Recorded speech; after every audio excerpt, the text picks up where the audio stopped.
I've been here for 5 years and I've owned 5 businesses in 5 years. And I started giving back to the community. So I started asking myself, what should I do? I started browsing ideas. Then I'm like, podcast. I'll start a podcast. I won't be able to teach the audience because I'm not expert, not qualified to help anyone. But what I can do is ask bold questions to qualified people. And I'm going to ask, how did you make your first million? Because this is credibility. The purpose of this podcast was from the beginning is giving value and giving back. Because I felt like I owe this community.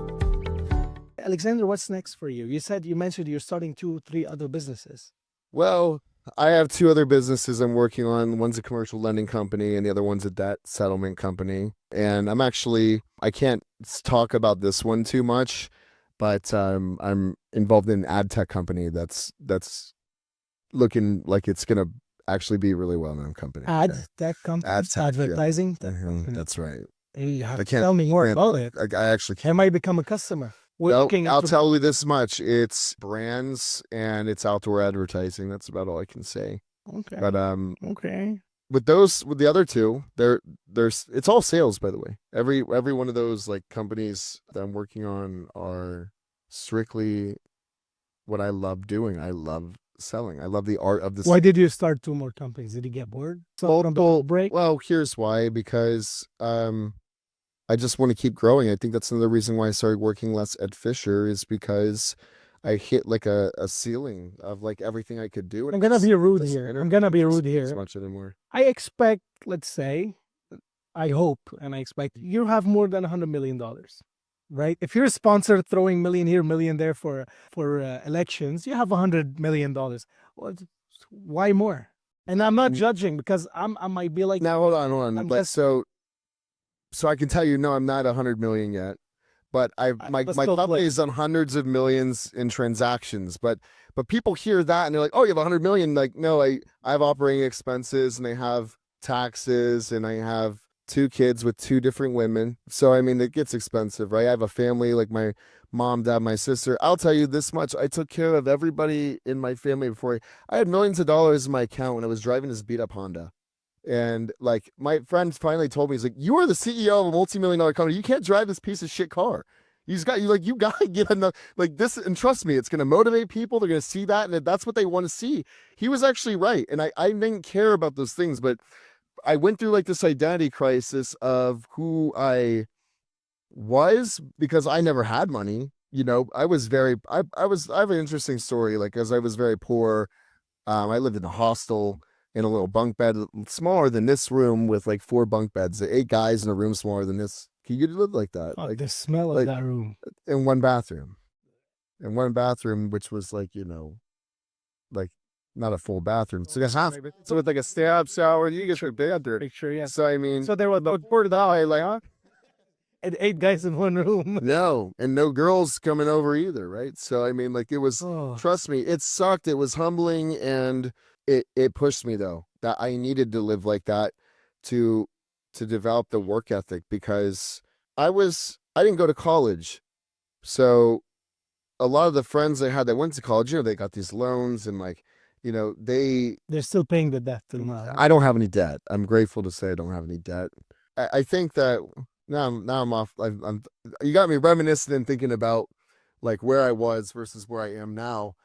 And life's good, man. I mean, like you do look proud. I'm proud of you. I'm proud because I was kind of black sheep in my family. Would you ever stop? No. Is there like a number would you stop at? No, and here's why. Because it's not about see, look, the money followed and I just put in like, look, the money followed through the impact I had, right? And that's all I think money really measures. Like, look, I don't ever foresee myself being one of those guys where like, oh, I bought Bitcoin at this price and I'm a gajillionaire because I got lucky or I made so hard. I have to work for everything I have. And I know that's what God wants me to do. I never get lucky on stuff. I feel like I have luck in the chances, like when I meet great people like you, and I consider that like, you know, I'm lucky for that kind of stuff. I'm never lucky with money. I'm never lucky in the sense that like I was handed something like, and I won a jackpot or like that. That doesn't happen to me.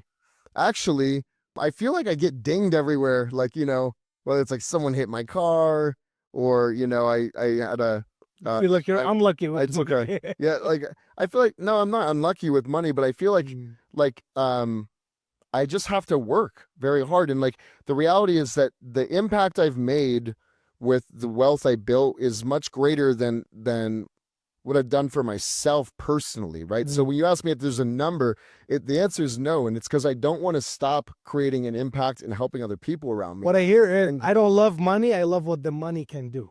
That's right. And the money has so much power that can help you make it back to others. Right. I love that, man. I mean, I'm the same way. Here's another thing money does for you, though. It's going to get you in the room with people that you can learn from. Like that, you know, like think of it this way. Like I want to meet Elon Musk one day. And that man is so rich and so powerful that you better be somebody important and you better have some role in his life, something to offer, some sort of impact that you can make. How would I be in a room with him where it makes sense unless, you know, maybe an interview like this, but I don't want to be interviewing him. I want to actually like, you know, I want to work with people like that. Get him as a client, sell him some gold. Pick up the phone and call him. Come on. Listen, he's one of them. You know what silver they put inside those Teslas? Like I'm a broker dealer of coins. Like he needs industrial silver. He has his channels. You know what I mean? Like, and that's who I service, the people who don't have channels. They don't have, and why don't they have channels? Well, because if you have a 401k, an IRA, or any traditional investments, you know, what stops them from selling their clients gold? They don't want them to have gold. That's all there is to it. They clearly don't want them to have gold. We were taken off a gold standard. They don't want them to have it. So we found a way to offer that to them and provide a process where they can understand it and they feel comfortable and certain in their decision to do it. So, you know, my thing is like, that's one form of impact we've made, right? Is we have impacted the financial industry in the sense that I don't see my competition as other gold companies, because if you own gold, it's not like, oh, well, I can get you better gold. Like we're not gonna like go out. Gold is gold. But that's not what money managers do. Fidelity, Vanguard, Morgan Stanley, Goldman Sachs, they'll call them and say, oh, we can manage your money better, right? And they get those clients. I tell clients who already have their money with the big banks and brokerage firms, we tell them, hey, there's something that belongs in your portfolio that's not being offered to you, that you deserve to have, that you need now more than ever, and you're going to regret it if you didn't take the time to learn about this, because there's a storm coming. Music to my ears. This is sales, baby. It is sales. And we do a damn good job of that. And, you know, you ever see like those, I don't know, there's these like little ads on, like, I read like a lot of news, and like there's all these paid ads, and there's always this pill that's going to do something for you. And like some of these ads say like, doctors hate this pill that's going to do something for you. Oh yeah, that's up to me. That's what. What are you searching, bro? Just eat garlic. You guys have seen it. You've seen it. They say doctors hate this guy and there's a pill. And I think of myself like, that's how they must feel about me. Like Wall Street hates this guy because he moves the money out of Wall Street. They never see it again. It goes into gold and they can't make any money off of it. That's why you don't want them to have gold. So we saw that as a way like, hey, like there's a niche here. They're not being offered a solution, and we're prepared to give it to them. So I think that like success is when preparedness meets opportunity, right? So I mean, whatever your industry is and whatever you are trying to push, like you got to be in the right place at the right time. Like with the uncertainty of the election, the Joe Biden taking office, the deep state trying to like defame and destroy Donald Trump's legacy. You guys saw all that. So, I mean, like those are the things that made people who've lived in this country that are 60 years old. You're 60 years old and you're seeing all this happen. You're like, holy shit, like I can't trust anything. Like you're looking at a very different America than what we had, you know, 20, 30 years ago even. So 2 questions for you. And then at the end of this podcast, I wanted to give an advice to the audience. I can't offer financial advice, but no, not financial, but general advice. Yeah. Now, first question: what's your diet like, and does it affect your productivity? My diet, ever since I'm single, is I eat out a lot. I don't have someone cooking for me. It's making you tacos, huh? Well, when I've been traveling for the past 2 weeks, so whenever I eat out, like I try to eat very healthy. My typical diet actually consists of a lot of pressed juices. And there's a place called Creation in LA that is a local favorite. And it's like one of my favorite things to drink. They have these amazing like shots. They've got, again, beet juice, like turmeric juice and like the green juice with pineapple in it and carrots, all that kind of stuff. I drink a lot of that typically. Now, my physical goals have changed. I was a runner, I was a swimmer, so I was always kind of slimmer, but I always had a big appetite. So I always had a little gut if I didn't work my abs enough, right? So like now my goal has been to really put on a lot more muscle because I just wanted to move up in my weight class. So a lot of protein, a lot of carbs. Honestly, like I eat a lot of hamburgers. I go to the gym. I'll leave the gym. I go to In-N-Out. I go to the drive-thru. Ramsey hamburger here. Again, I've been there before. Yeah. I've been to Ramsey Steak, Ramsey Hamburger. I love steak. Steak's my favorite food. My favorite food used to be sushi, but the problem with sushi is nowadays it's got like all these parasites in it, and like farmed fish. That's why it's not from the ocean. It's farmed. I don't know what it is, but I'll tell you. I know for a fact that my digestive system gets messed up when I eat sushi, and I've done the parasite cleanse before, and I've talked to the nutritionist that recommended this cleanse to me, and she's like, just don't eat sushi anymore. And honestly, like I don't, I love it. I'll eat it once in a while, but I have like these little things that like kind of block parasites. And before when I get home, I'll take that stuff if I eat sushi. I do all you can eat sushi once every 3 months. I eat so much that I hate it for another 3 months. I went to Japan, and sushi in Japan looks and tastes so different. There's no like these fancy California rolls and whatever. It's just the rice and the fish on it, and the fish tastes so good because it's coming from the fish market. Anyways, the next question is, well, I'll say this really quick because you asked me on nutrition. It took me a long time to figure out I'm actually kind of lactose intolerant. Like, so as I was trying to bulk up, I started drinking all this whey protein, and it was really upsetting my stomach, and I didn't realize it. Like the way I digested it, you get those bubbly guts, and like I just switched to all plant protein, and it's done much better by tastes like shit though. It doesn't taste great, no. It tastes like shit. The whey's much better. But you know what my trainer said? He said milk is for babies. And this guy was Mr. Ironman, so I just listened to him. He's like one of my life coaches. Shout out Lazarus. But that's the truth. I love cheese. I love fine cheeses. But I'm so addicted to cottage cheese right now. I buy them from Costco. Oh, you're gross. Cottage cheese is gross. That's the only cheese I never liked. I eat fucking so much. Like I can't stop. I love cottage cheese for some reason. Cheese like mold. Is that how? Just like what it is. And everyone hates like, the texture. I love it. Mold. Yeah. But yeah, I cut the cheese. That I can eat a little bit of cheese, but like I notice it. Like so, I feel like that's my whole life. Like I went my whole life without realizing that like my digestive system is much better without any lactose. And I'm just saying that because you asked about my diet, and it's something that really changed, So look, for those listening, I'll tell you, like, don't drink milk for babies. Like go through a don't swallow. What I did was I went through a process of exclusion to try and figure out what my body likes and what it doesn't. And like, and a lot of it's genetic and ancestral, right? So like if you're like me, I'm Irish, Italian, German, Hungarian. So like, how did that happen? How can you be like 4 different? Because I'm American. That's how. German, Italian, Hungarian, a lot of Irish. Yeah, all the whites from around the world. Yeah. You're the whitest person I know. Yeah. Well, German, Italian. I had a nice tan going, but again, you got some Mediterranean in you. Definitely. I had a nice tan going. Yes. So I've seen, if I don't tan, I look at myself and I'm like, wow. What do you do for fun? Wait, for fun? Wow, there's a lot I like to do for fun. Number one, travel. I like to be in nature too. Like I like surfing. I like running on the beach. I live in Marina Del Rey, and before that I lived in Santa Monica. So I really like to walk. Now in LA. Yeah, Los Angeles. When I lived downtown LA, I got a surfboard and I'd go out to the beach and strap it to the top of the car, do that whole thing. So surfing, I really like going to the gym. That's probably one of my favorite pastimes right now. And that's why my trainer said, this is a quote from like a really famous bodybuilder, where he said like, everyone wants to be big, but nobody wants to lift any heavy ass weight.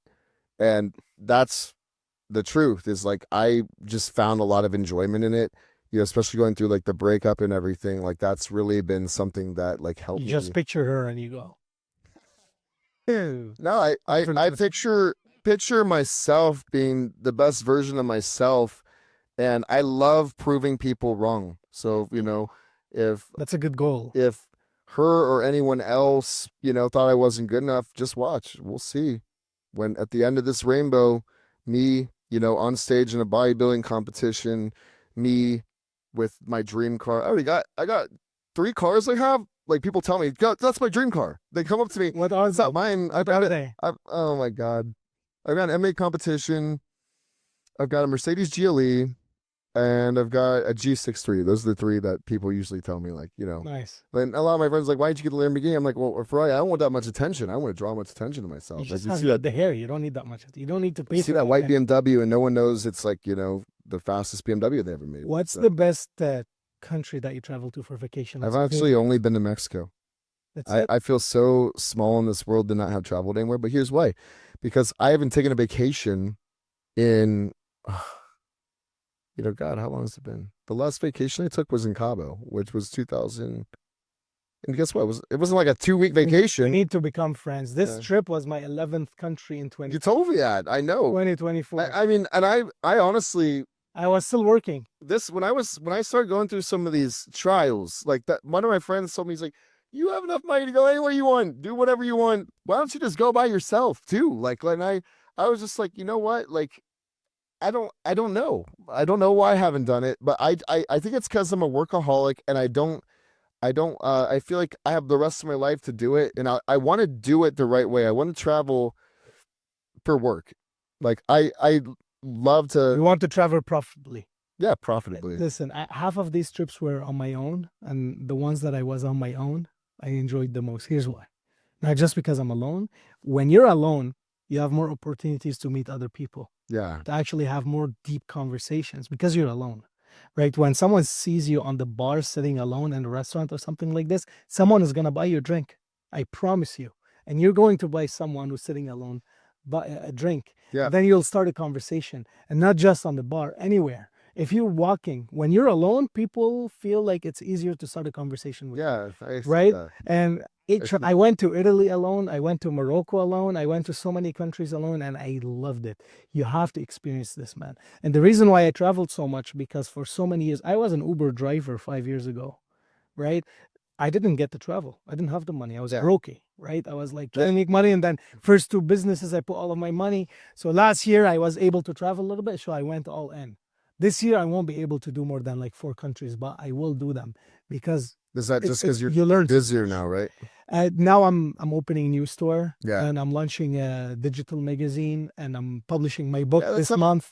I'm publishing my first book this month, and congrats. we're launching an app in 20 days. There's so much going on, man. Those are big moves, man. I mean, like, I'm the same way though. Like, I feel like the bandwidth I have compared to what I want to build, right? Like, I think the rewarding feeling that you get as a man is building something and being proud of it. You know what I mean? Like, I feel like the money is a great reward that comes with that, but it's really just about building something great. Don't just talk the talk, walk the walk. Yeah. I've heard this one a couple times this week, and it's actually true. Like, I come up with an idea. I own a podcast studio, right? I came up with this idea because I was drunk and I wanted to start a podcast. And then I'm like, okay, if I want to start a podcast, why don't I start my own podcast studio? There's not much in my area. And I made it happen in 48 hours. I called my landlord. I took the 2nd floor. I started building my podcast studio. I made a decision and I did it. And this is something most of the people that I know, they lack. They just talk. They never take action. So what would you give advice on this topic so we can run that podcast this way? The first thing I did when I started Fisher was I got an office.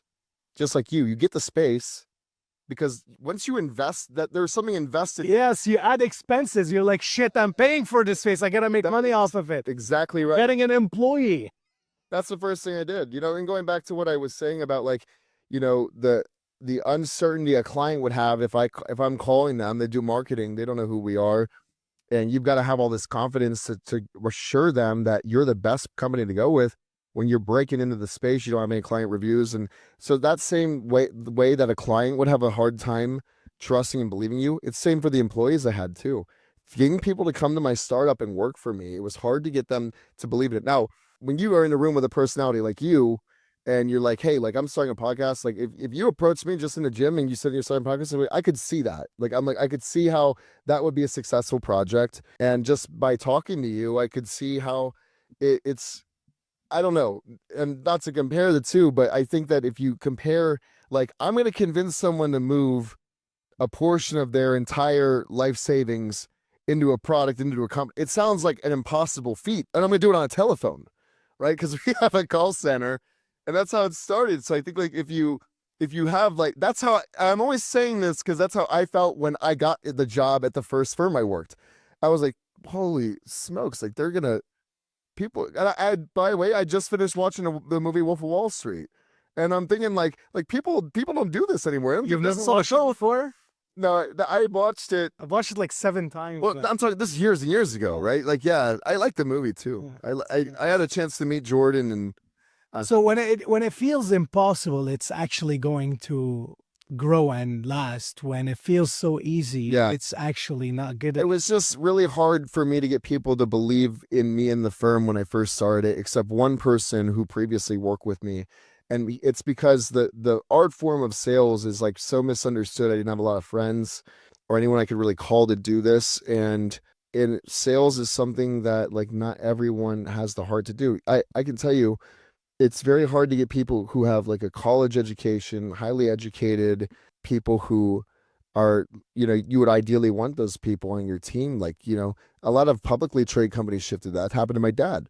My dad was a retail consultant, like I told you, and then all these younger generations came in that didn't have the experience he had, but they had the accreditations, they had a diploma, and that's what the firms wanted. That's what the companies, they said, well, this guy looks better on paper, right? So like the people who look the best on paper are actually not the best people for this job. You know what I mean? Mm-hmm. And so they could be, because they're really smart, but they have a fear. They can't work commission. They need a salary. They need a cushy base. Why? Because you got all that debt. You got all the, you got this investment in yourself. And they also like, probably have a lot of pride too. Like I think that the best advice I can give anyone who's a leader, and that's what it took for me to build what I have, is you can't ask someone to do something that you're not willing to do yourself, right? In your own company. Like, and I see a lot of companies start like, oh, I'm going to get this CFO and I'm going to get this person. Just try it. Be a solo entrepreneur first. Like, do it yourself first. Then if you're really like, if you think you deserve it and you think you're the man, then go prove it. Go prove that you're the man and do it yourself, instead of like relying on other people. And then like, guess what happens with what this person falls out that, and then where's that leave you? Right. And then you don't want to take accountability. It can't be your fault because everyone's an alpha male and everyone's, all prideful nowadays. It's the new one now. Sigma, man. Yeah. So I would just say that, for me, that the catch-22 there is that everything bottlenecked to me at some point, right? Because I was doing everything. And so then after I had established a good foundation, a reputable name for the company, and we had like we got our money up, we had complete a lot of sales. That's when I was able to start actually delegating things. But it was like, I really had to, because what happens is there's a point in the company where you need the employees more than the employees need you when you're a startup, right? But then it shifted to now these employees, I have a brand name here. I've got a household name in precious metals. And, if these guys walk out, I will replace them, right? It wasn't like that when I first started though. That's right. We're going to getting people to believe in you, I think is really, really hard to do. And no one's ever going to do that if you don't believe in yourself enough. And I talked about this earlier, is you've got to believe in what you do and who you are the same way a pastor believes in his faith. And the same way that he's going to convince you is the same way you got to convince yourself. And that's what I did, is I kind of like brainwashed myself, like Muhammad Ali, I'm the greatest, I'm going to do this. Like that's the mentality I had. Self-talk. Yes. Yeah. I was self-taught, and I created this inner voice in my head. I think Tony Robbins is the one who talks about this. I never read a lot of sales books. I never studied anybody in particular, but over time, like you see him on YouTube and stuff.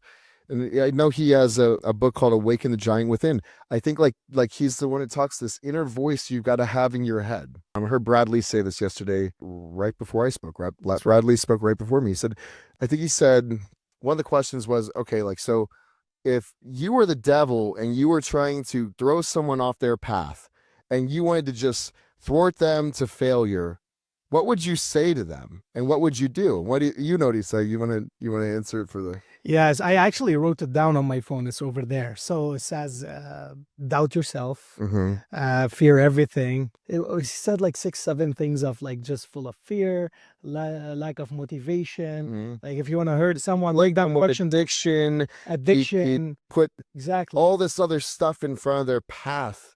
And guess what? It all starts with your belief system. You're not going to fall victim to be addicted to anything if your mind's strong enough. That's right. Right. And if your mind becomes weak when you have these thoughts of fear, doubt, and disbelief. Right. And so that's what I really think is, for me, a big part of like going back to piggyback off your question of discipline. It comes down to, what your inner voice is telling yourself.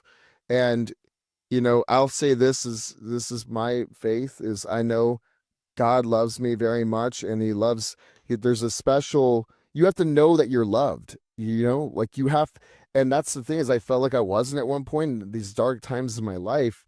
Like I all these chicks dumping you and shit. To be we're joking.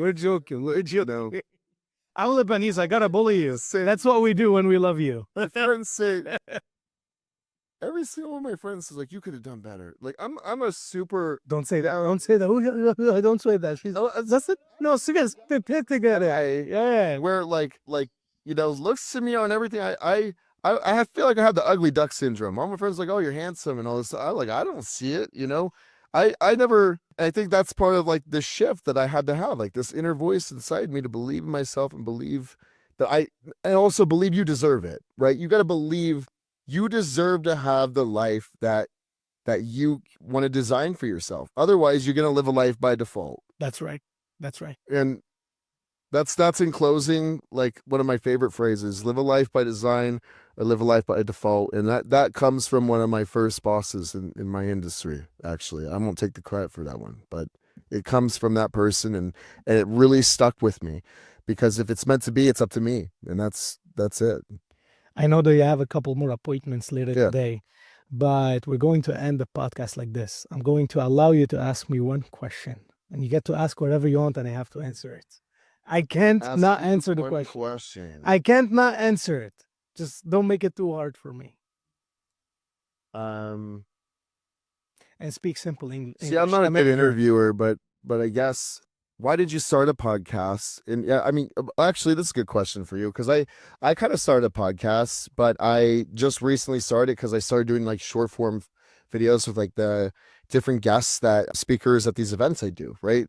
That my company sponsors. And then I got like Rudy Giuliani on my podcast. So yours is way more successful than mine probably ever will be. And so my question is, like, from the time that you started your podcast, you got the space, right? You got the rent, and you said, I'm going to get this I'm going to beg my studio. Yeah. From the time you did that into where you are now, like, I guess, what made you think that you would have a good podcast? Why were you called to do it?